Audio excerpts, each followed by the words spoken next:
Welcome to Keith and the Girl. I'm Keith Malley. I'm Chemda. I get a lot of messages now, Chemda. There's a new podcast out from Amy Schumer entitled Three Girls, One Keith. All right, I guess see you later, Keith.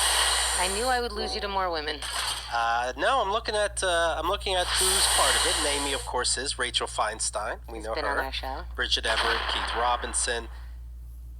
I think it's funny. Yeah. That's really my only response. Sparrow says, I think it's a play on Two Girls, One Cup. And that is a hip 2007 reference. You think that's what it is? I don't know if they are debating about names and they're like, how about Three Dope Girls and a Dude? Or What the Frig? And we'll shorten it to WTF. I just think it's interesting. Anyway, my stand-up album's coming out soon. It's called Pretty Snatch Trainwreck. And I think you're all going to like it. I know, I just thought it was interesting. That's all. Thank you for letting me know. Ladies and gentlemen, today's guest, you loved him, and he's back from the Late Night Alternative and the Rabbit Hole podcast. You can find that online with our best friend Catherine Boyle. Ian Lee. I spoke before you mentioned my name, and you'd given me very strict, let's be honest, very aggressive instructions. Do not speak until your name is You know what, mentioned. Ian? I really wish you would just not put on this stupid accent when you're on our show. Okay, Really? you guys, I talk in my real voice. Where's the coffee?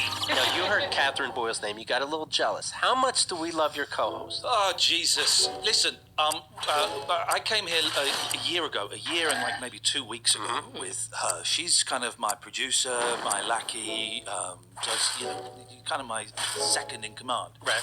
I'm here now on my own doing a solo tour of American cult podcasts.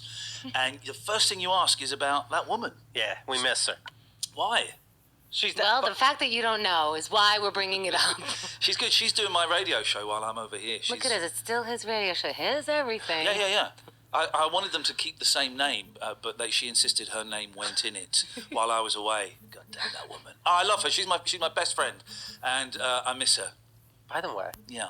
I keep seeing articles about you, Oh, hello. superstar. So you were on Yeah. I'm a Celebrity, Get Me Out of Here. Yeah. Do they show that over here? Am I famous in the States? And according to what I'm reading, Yes. you had a mental breakdown.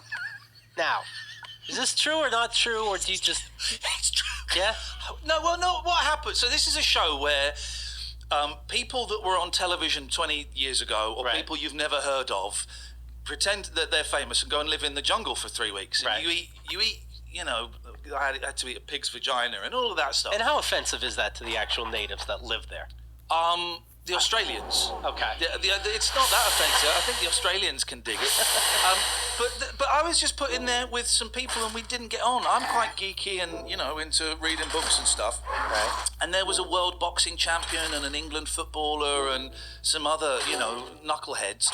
And they would say to me, so who's your team? So I don't have football. Oh, so what's your sport then? I don't really like sport. And they couldn't comprehend it, and it got a little bit tense. I didn't have a breakdown. I had a breakdown afterwards. I went nuts afterwards. Why so? What do you think it was? How is it related to the show? Because it was only 3 weeks, but you're in this jungle. Oh my God, 3 weeks is a long time. It is because a you long got time. cameras on you whenever they want, which is 24/7. All the time, man. They're filming you when you're asleep. They're filming you. They don't film you when you're having a shit, but you're not allowed to take your microphone off. You have to keep the microphone on. Oh God, I'd be constipated for 3 weeks. Are you joking? I just got constipated for you. The next 3 Wow. weeks are gonna be shit for you. Thanks, Ian. Yeah, it's my pleasure. Happy to help. I didn't go for 5 days because I can't.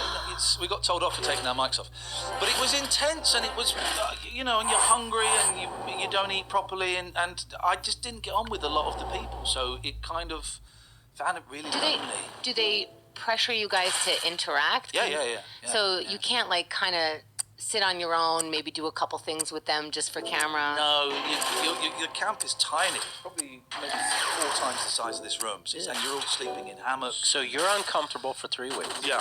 Oh, Then no. you get back to the worst thing I can imagine. Then you get after getting paid. Then you get back to the regular world. Let's just say you get paid very, very well. Okay. Very well. So they don't pay you too much, but it's only 3 weeks. So Yeah. then you get back to the real world, Yeah. and you have a breakdown. Oh, it's not a breakdown. I tell you what was funny. I was famous when I came out because it's watched by like 15 million people. Right? It's a huge show, big, fat, late, good 9 o'clock family show. And when I came out, kids recognised me. And the stuff I haven't been on TV for years, and the stuff I did 20 years ago was for like 20 somethings. But the second day I came out, I took my boys to see a pantomime, a big Christmas show. Right. And we walked in and there was a school party in there before us. And one of them turned around and went, "Oh my God, it's Ian from the jungle." And 190 kids turned around and started walking towards me. And some of them were screaming, man. And it freaked me out. It was What were they freaked me yelling? out. Is that better? Am I too close now? You're great. They just got, because kids watch it. So kids watch it, and also if I say anything on my radio show, I've been doing the radio show for 15 years and no one gives a shit. But if I say something, then it gets in the papers, you know. So we talk about mental health and stuff like that, and it gets in the papers. You know? What was written out of context or exaggerated? What did they write and what really happened? Tragic comic. They always called me tragic comic. Oh, that's nice. Oh, well, the thing that they wrote when I was in the jungle that was a lie was that I was doing it so that I could pay for my mum's health care, because she lives in a care home. So Ian's doing this to pay for his mum's ongoing health And that's care. terrible to say, because you're going to keep all the money. Oh, she's not getting a penny of it. She didn't join you. Oh, fuck her.